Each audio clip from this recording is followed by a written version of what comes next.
ghost stories, and the evil spirits coming up on Doc Moore's Collection of Horror Stories YouTube channel, episode 11, sponsored by Caselet.com.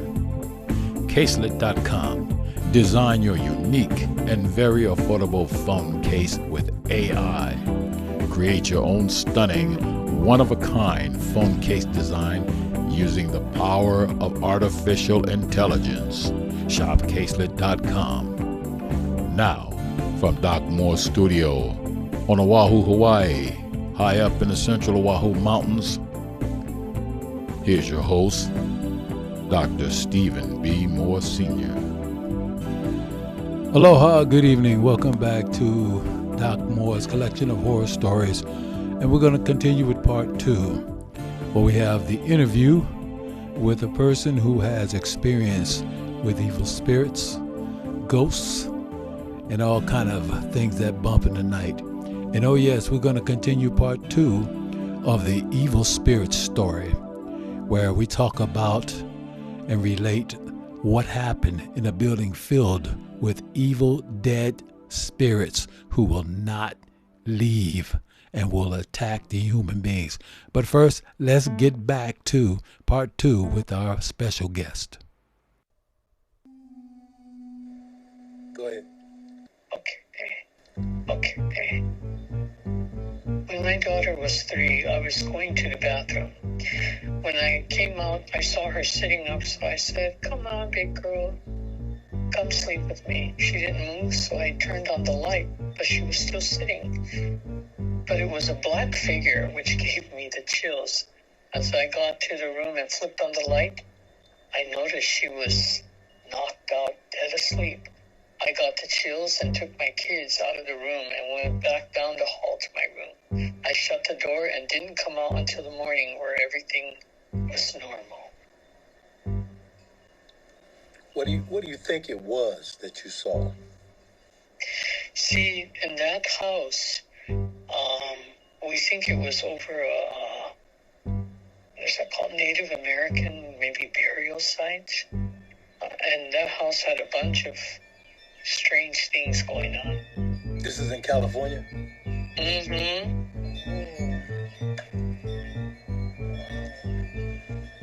And then I remember something about, when she was, a different incident where she was giving her daughter a bath. She said she saw a giant Hawaiian warrior from the corner of her eye. He looked at her and ducked down and went into the closet. So she got up and looked inside that closet. Nobody was there. And then later on, she forgot that we had a picture of the Battle of the Poly on the stairway. And that gave her chills, so we removed that picture. And after that went down, she never saw him again. Questions.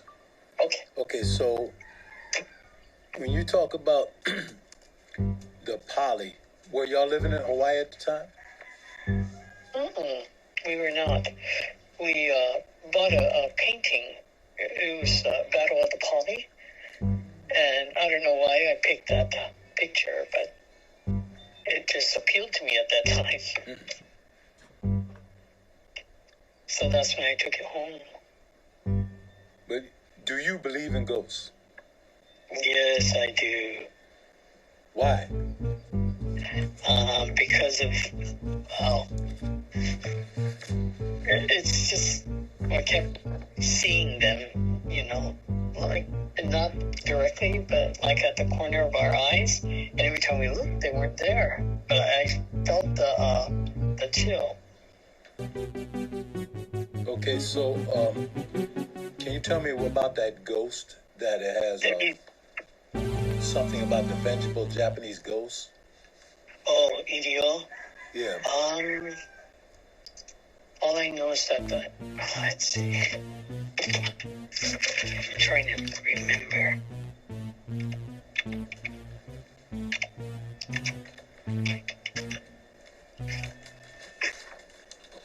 It's like it didn't get to complete its mission. Oh, okay. And so they go after you might say it's a human spirit or soul. Mm-hmm. And it just goes after people. When they don't get one, it goes after others. Yes. All right. Is your daughter having any kind of supernatural events happening with her that she talks to you about now? No, lately we haven't, because we moved. Okay. We moved twice. All right. Oh, but I do have something that did happen. What happened? About 7 years ago, when we were living in an apartment waiting for a house to be built, my granddaughter was reading a book. It was called Ghosts and Ghost Gods of Hawaii. So I told her to quit messing around with that book and put it back because the pages were kind of loose. So I said, let me fix it and then you can read it. She said, okay. And so I put it out there. But what I didn't realize was she brought it back in.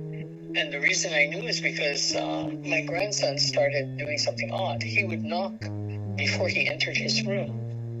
And then he'd open it and he'd go in there. And then when he left, he would close the door. And he never did that. And I thought, that's weird. And this went on for a while. So when we were going for an outing and my granddaughter couldn't find her hoodie, I went in there to the room to look for it because she slept on the top bunk. And when I went to grab the hoodie, there was that book. So I said, why did you do that? And she said it scared her, so she threw the book. So I took that book and put it in the garage and hoped never to see it again. 7 months later, we moved into our new house, and he started the knocking on the door before he entered and closing the door after he came out. And I thought, what the heck? So I was talking with my daughter, so I decided to go investigate. And when I went into his room, the book was there on his bed. And that's when I confronted my granddaughter and told her, were you reading this book? She said, yes.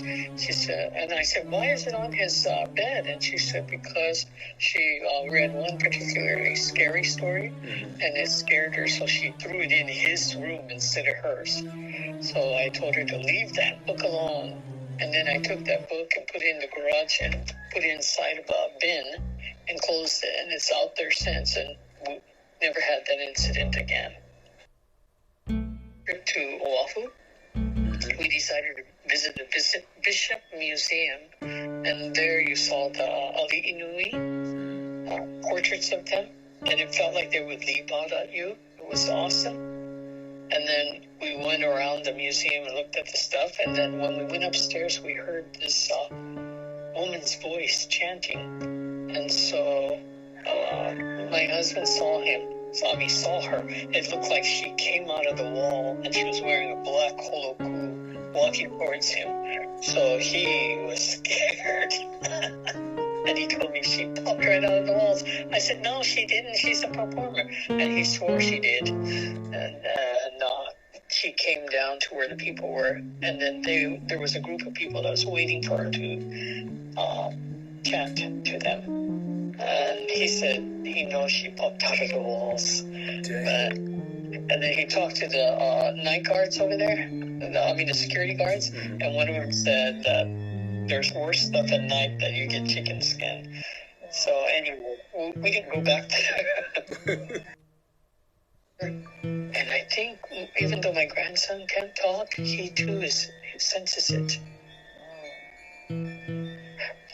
He sensed, like, for example, one time to Palm Springs, and then he was at, maybe 2 or 3 in the morning, restless because he was asleep, and I could hear his voice like he was shouting from a far away distance. So I shook him awake, and he said he felt like this dark thing was coming after him and trying to suck his life out. And then at the same time, my daughter said that my grandson came running down the hall, and he busted into her room, and his heart was just racing like mad. And she told him, come on, and she talked to him to see what was happening to calm him down, but he refused to come out of her room. He did not want to go back into his room, so she let him sleep. She went to go get my granddaughter and bring her too, but he refused because he felt it at the same time. And then, of course, they were in Palm Springs, so no telling where they built that hotel over, because they tend to build it over Native American burial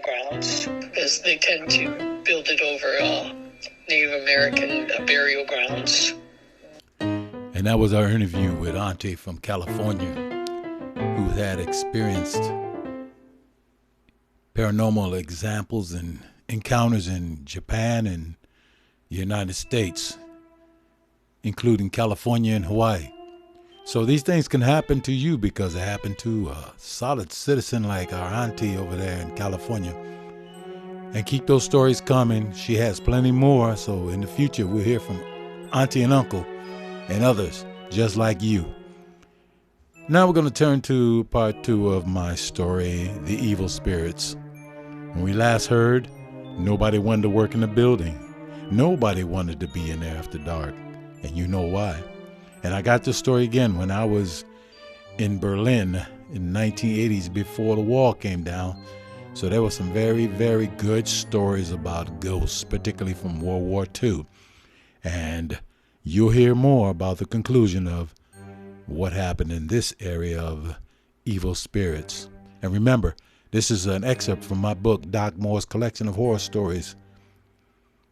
The paranormal, the supernatural, and the macabre. So enjoy it. This is an excerpt from my book, Doc Moore's Collection of Horror Stories. Stories of the supernatural, the paranormal, and the macabre from around the world. Beware. This is called The Evil Spirits. People were scared. They were afraid to be alone in the building. They especially did not want to stay in the building after dark. People did not want to be in the basement, particularly in the storage room. I'm not going down there at all. They were hesitant to use the basement storage room during the duty hours. They would not go down there in the evening at all. I'm not going down there. No one wanted to be left alone in the offices that were former cells in the basement. Anytime. People said they constantly heard screams, footsteps with no one in sight. Someone is always making noise down there. I'm not staying there.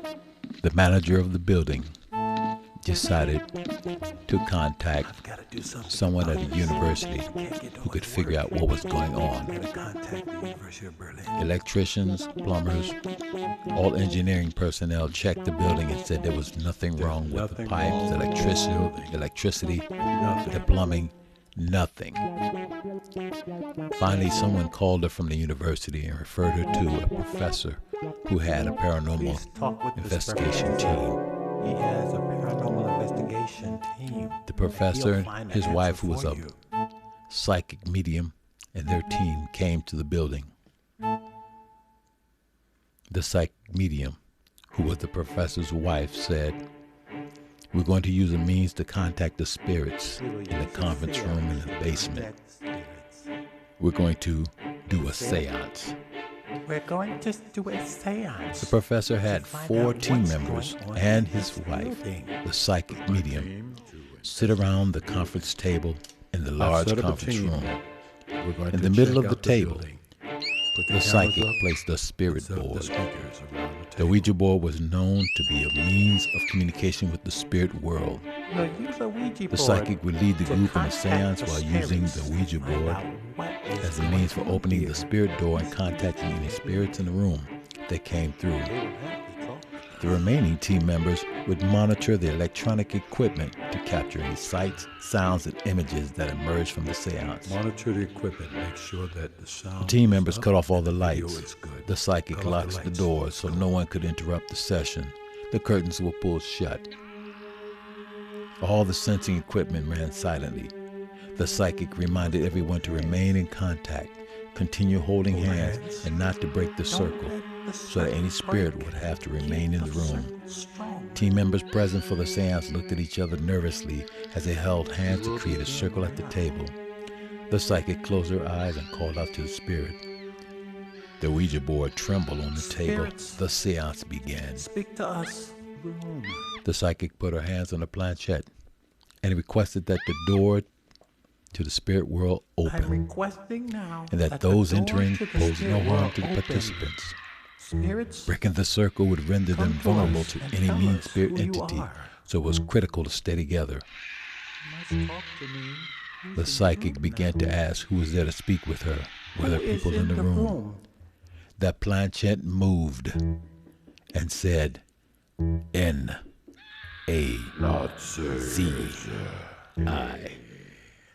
The professor and team members in the nerve center noted with shock the word that was spelled out. The psychic asked her second question. She asked, "Why are you here?" Why are you here? Again, the planchette slowly moved to spell out the answer to the question.